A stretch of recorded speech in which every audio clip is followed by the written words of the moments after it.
International standards తో quality education అందిస్తుంది futuristic edu initiatives.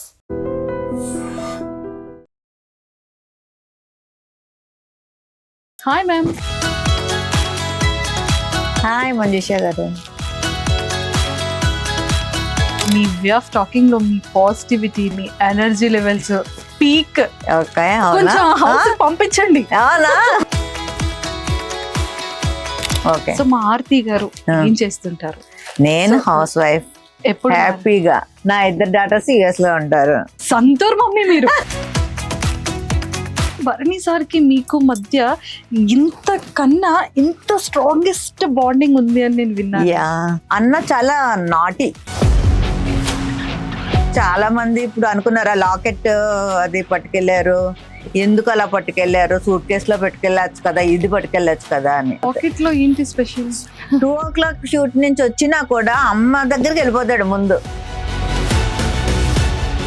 Sir విషయంలో ఇప్పటికీ కూడా సార్కి ఎక్స్ప్రెస్ చేయకుండా సార్ కోసం మీరు బాధపడిన సందర్భం కొట్టేసి నువ్వు ఎందుకు చెప్పలేదు నాకు అని గొడవ అని నాతో గొడవ పడ్డాడు. 2 years నేను అస్సలు మాట్లాడలేదు. ఇంకా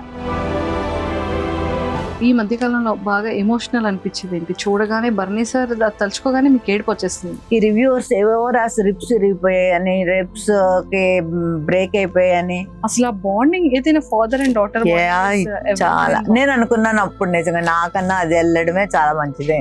జాగ్రత్త డాడీ, అసలు చూడలేకపోయినా ఆ రోజు.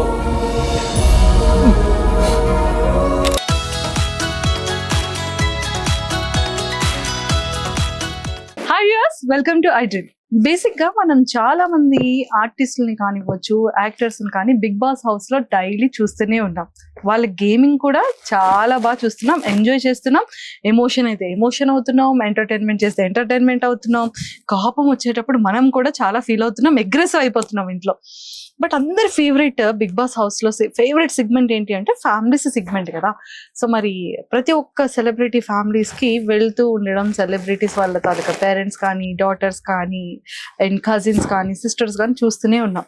బట్ భరణి సార్ తనుజాతో నాకు ఈ వీకెండ్ చాలా చాలా ఇంపార్టెంట్, నా చెల్లి బిగ్ బాస్ హౌస్ లోకి వస్తుంది, నువ్వు మాత్రం నన్ను సేవ్ చేస్తావు కదా ఒకవేళ ఇన్ కేస్ ఎలిమినేషన్ వరకు ఉంటే అన్న వర్డ్ మన అందరి షోలో కూడా గట్టిగా పడింది. అండ్ తనుజ అండ్ రీతు గారు కూడా బెడ్ మీద కూర్చొని మాట్లాడుతున్నప్పుడు మనం కూడా విన్నాం ఆ భరణి గారికి ఆ ఎపిసోడ్ ఎంత ఇంపార్టెంట్ అని. బట్ అన్ఫార్చునేట్లీ చెల్లి ప్లేస్ లో డాటర్ వెళ్ళారు. బట్ అది కూడా చాలా చాలా బాగా వచ్చింది. బట్ అక్కడ చెల్లి కూతురు నేమ్ వచ్చేసి ఆరతి గారు, Bharani sir daughter name, and ఇక్కడ చెల్లి నేమ్ కూడా ఆరతి గారే. అసలు ఈ కనెక్షన్ ఏంటి, బాండింగ్ ఏంటి తెలుసుకోవాలి అంటే ఖచ్చితంగా మనం భరణి సార్ వాళ్ళ సిస్టర్తో మాట్లాడాల్సింది. సో మరి నేను కూడా వైజాగ్ లో ఉన్నాను, అండ్ భరణి సార్ వాళ్ళ సిస్టర్ కూడా ఆరతి మ్యామ్ నాతో పాటు ఉన్నారు. చాలా విషయాలు మాట్లాడి తెలుసుకుందాం. Hi ma'am. హాయ్ మంజుషా గారు. Welcome to I dream. Welcome to I dream. Thank you. ఎలా ఉన్నారు? Okay, fine. ఓకే ఫైనా? మీరు అసలు ఫస్ట్ కాల్కి మీ ఎనర్జీ లెవెల్స్ చూడగానే ఒక పీక్. హాయ్ హలో అంటే ఓ మేడం కూడా ఏమైనా యాంకరా ఏంటి అన్న ఫీల్ వచ్చింది ఒక్కసారిగా నాకు. But me way of talking లో మీ పాజిటివిటీ, మీ ఎనర్జీ లెవెల్స్ పీక్. ఓకే, కొంచెం హౌస్ పంపించండి. అవునా? ఓకే. లేదు, అన్న చాలా అంటే మంచిగా ఇది ఉంది, వాడికి కామెడీ జోన్ ఉంది. ప్లస్ అంత అంటే మెయిన్ ఎలా అయిందంటే విలన్ పోర్షన్స్ ఎక్కువ చేయడం వలన అందరూ తనేదో చాలా సీరియస్ వీళ్ళగా కొంచెం అనుకుంటారు.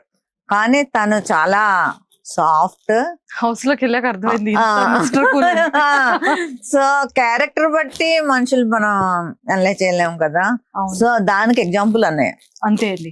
ఎందుకంటే నాగార్జున సార్ కూడా నాగ చైతన్య గారితో చాలా క్లియర్ గా చెప్పారు. అవును, అందరూ బయట చూస్తే విలన్ అనుకుంటారు కానీ చాలా మంచోడు, చాలా కూల్ పర్సన్. అవును అవును. సూపర్. అన్నిటికన్నా ముందు ఫస్ట్ మీ గురించి తెలుసుకో. Okay okay. సో మా ఆర్తి గారు ఏం చేస్తుంటారు? నేను హౌస్ వైఫ్, ఎప్పుడు హ్యాపీగా నేను ఇంట్లో హ్యాపీగా ఎంజాయ్ చేసుకుంటుంటాను. నా జోన్ లో నేను ఉంటాను.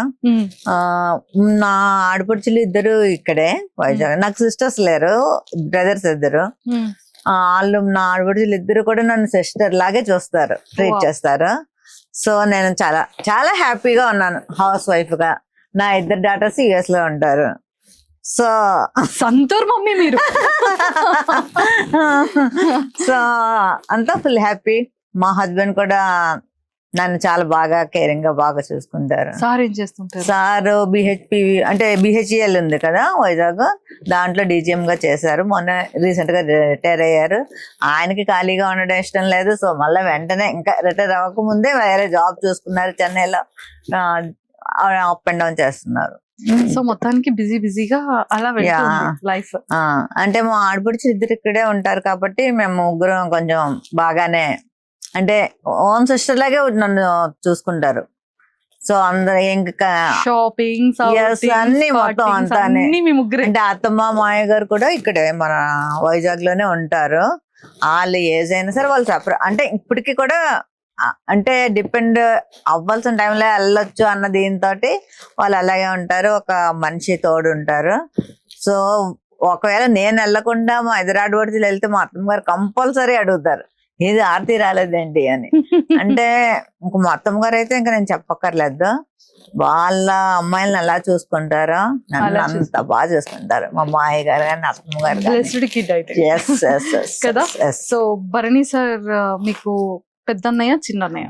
చిన్నన్నయ్య. బా ఎంత కూల్ గా చిన్నన్నయ్య. కానీ భరణి సార్ కి మీకు మధ్య ఇంత కన్నా ఇంత స్ట్రాంగెస్ట్ బాండింగ్ ఉంది అని నేను విన్నాను. అసలు ఏంటి ఇద్దరి మధ్యలో బెస్ట్ మెమరీ? చిన్నప్పుడు అన్న చాలా నాటి అసలు. అంటే నేను అసలు మీకు తెలుసా, మా ఫాదర్ సైడ్ అమ్మాయిలు లేరు ఎవరుని, జనరేషన్ లో అందరూ అబ్బాయిలేనంట. సో ఫస్ట్ మా మదర్ కి మా పెద్దన్నయ్య పుట్టాడు. సెకండ్ అమ్మాయి గురించి వెయిట్ చేశారనమాట. అన్నయ్య పుట్టిన తర్వాత అన్నయ్య పుట్టిన తర్వాత మా నానమ్మ ఎవరు చూడడానికి రాలేదంట. అయ్యో. సెకండ్ టైం కూడా సన్ పుట్టాడని. సో మా డాడీ కూడా చాలా అప్సెట్ అయ్యారంట. కానీ మరి ఇంకా ఓకే, థర్డ్ నేను పుట్టిన తర్వాత చాలా వెరీ వెరీ హ్యాపీ. వాళ్ళు ఫెస్టివల్ చాలా అక్కడ. అంటే మా అత్తమ్మ గారు వాళ్ళు కూడా తెలుసు, అంటే చిన్నప్పటి నుంచి మాయ గారు డాడీ కొలీగ్స్ అనమాట. సో వాళ్ళు కూడా చెప్తారు అనమాట, అక్కడ ఉన్న వాళ్ళందరికీ డబ్బులు పనిచేసి డాడీ ఫుల్ హ్యాపీ జాయ్ మూడ్లోకి వెళ్ళిపోయారంట. అన్న ఏంటంటే చిన్నప్పటి నుంచి కూడా కొంచెం నాటిగానే పెరిగాడు. పెద్దనే చాలా కామ్ చిన్నప్పటి నుంచి కూడా. అంటే వెనకాల ఏం చేసినా ముందు దొరికేవాడు కాదు వాడు. వీడు చిన్న ఏంటంటే ఫస్ట్ ఆఫ్ ఆల్ ఏం చేసినా ముందు దొరికిపోయేవాడు. దొరికిపోయి ఫుల్ మా అమ్మతోటి. మా అమ్మ ఎక్కువగా కొట్టింది అంటే మా చిన్నన్నండి, భరణి సార్ని. అయ్యో ఫుల్. కానీ మదర్ అంటే చాలా పిచ్చి కదా భరణి సార్. అదే చెప్తున్నాను, చిన్నప్పుడు మా అమ్మ ఎంత కొట్టింది అంటే వాడిని చాలా కొట్టేది అనమాట. అంటే వినేవాడు కాదు మాట. మాకేంటంటే మేము గోడ మీద పిల్లిలో కొంచెం నేనుని మా పెద్దన్నయ్య దొరికే వాళ్ళం కాదు. వాడంటే వాడు ఓపెన్ గా, అంటే ఇట్లాగా వెనక ఒకలాగా ముందు అసలు తెలీదు. అంటే వాడికి ఏమనిపిస్తే చేసేస్తాడు అని చెప్పేస్తాడు. ఇంకా అలాగేమీ ఉండదు. మైండ్ లో వేరేగా మాట్లాడదాము అటువంటిది ఏమీ ఉండదు అనమాట. సో అలా దొరికిపోయి బాగా దెబ్బలు తినేవాడు. సో నా ఏజ్ అంటే నేను 16, అంటే నాకు 14-15 years అప్పుడు డాడీకి హార్ట్ అటాక్ వచ్చింది. సో అప్పటి నుంచి మా మదర్కి ఏంటంటే ఎలా అయినా పెళ్లి చేసి, అంటే ఆడపిల్లకు ముందు పెళ్లి అయిపోతే తనొక్క ఏం బాధ్యత ఉండదు, ఇప్పుడు ఎలా ఉంటది. అప్పుడు ఇంత టెక్నాలజీ లేదు కదా మనకి. సో అందుకని నాకు 16 years కి మ్యారేజ్ చేస్తారు. 19 years కి నాకు 2 kids పుట్టారు. వాళ్ళిద్దరే ఉండేవారు. అమ్మ డాడీ ఏమో నాకు 20 years వచ్చినప్పుడు 21లోన చనిపోయారు అనమాట హార్ట్ అటాక్ తోటి. అప్పటి నుంచి అమ్మ భరణితోటే ఉంది. వాళ్ళిద్దరే ఉండేవారు. మేము మధ్యలో వెళ్ళేవాళ్ళం. పెద్దనే ఏమో జాబ్ కి వేరే చోట ఉండేవాడు. సో చిన్ననే దగ్గరే ఉండేవాడు. అంటే వాడు ఎంత దెబ్బలు తిన్నాడో ఆ ఫుల్ రెస్పాన్సిబిలిటీ వచ్చేసింది వాడికి. ఇంకా తర్వాత అంతా ఇంకా చూడాలి అమ్మని, ఇంకా ఇది నార అని. వాడు ఎలా అంటే ఇంకెలా మారిపోయాడంటే, అంటే బయట వాళ్ళు ఎవరైనా వస్తే అమ్మను సరిగ్గా చూసుకోరేమో అని చెప్పి మా మేనమామ అమ్మాయినే చేసుకున్నాడు.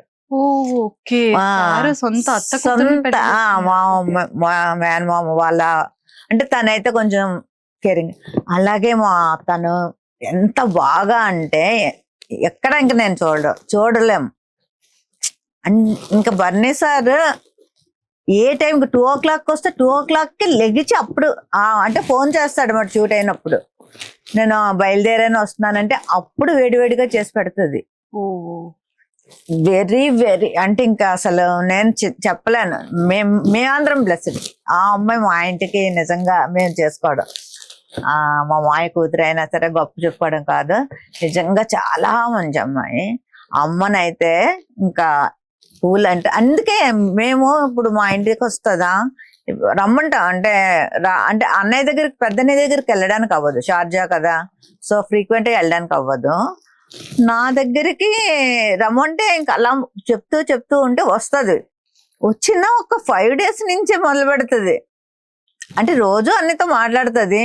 5 days నుంచి బాబు ఎప్పుడు వస్తావు తీసుకెళ్ళడానికి అనుకొని మా ఇంట్లో అసలు కదలక్కర్లేదు, టీవీ అన్ని పనమ్మాయి అలా కూర్చున్న చోటికి తీసుకెళ్ళి పెడుతుంది. అయినా సరే తనకి మా చిన్నన్నయ్య దగ్గర ఉంటేనే చాలా కంఫర్ట్ గా ఫీల్ అవుతుంది. అంత ఆ జోన్ లోకి వెళ్ళిపోయారు వాళ్ళు.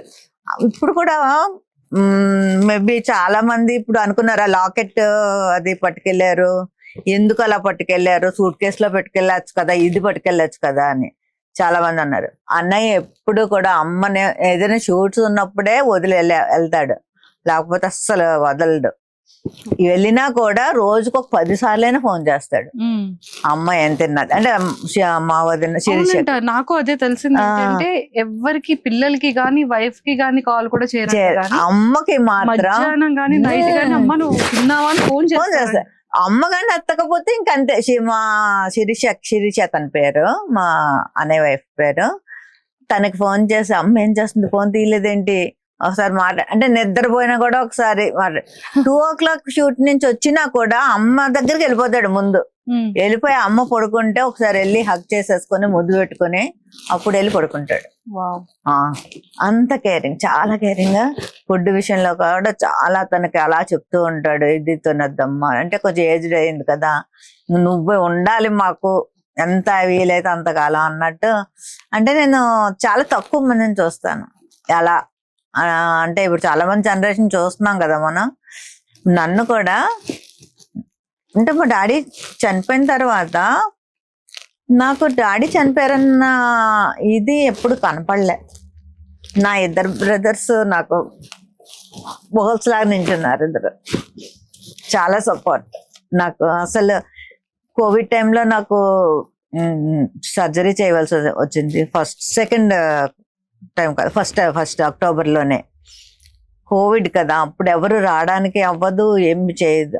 నేను కూడా వద్దు అని చెప్పా, పర్లేదన్నా వద్దులే ఇంకా అసలు అలా ఎలా చేయించేసుకుంటావు, ఎవరు లేకుండా నువ్వు హాస్పిటల్లో ఎలా సర్జరీ చేయించేసుకుంటావు, ఏం లేదు ఏమైనా పర్వాలేదని. తనకి షూట్స్ ఉన్నాయని అమ్మని తన వైఫ్ని కార్లో ఎక్కించి మళ్ళీ వాళ్ళకి ట్రైన్లో అది అయితే మళ్ళీ ఏమైనా అవుతుంది కార్ బుక్ చేసి పంపించి నా దగ్గర ఉంచాడు. ఉంచి నేను అన్ని అంటే కొన్ని మర్చిపోలేము. రోజు నాతో మాట్లాడతాడు, కంపల్సరీ మాట్లాడతాడు. నా టోన్లో చిన్న డిఫరెన్స్ ఏమైనా కనిపించినా వెంటనే ఏమైంది రా అంటాడు. తెలిసిపోద్ది, నా టోన్ తెలిసిపోద్ది వాడికి. ఏం లేదు బాగానే ఉన్నాను అంటే కాదు చెప్పు అంత, అంటే ఏమైనా చెప్పే వరకు వదలడు అనమాట. అంత ఎస్ తను మెంటాలిటీ కూడా అంతే.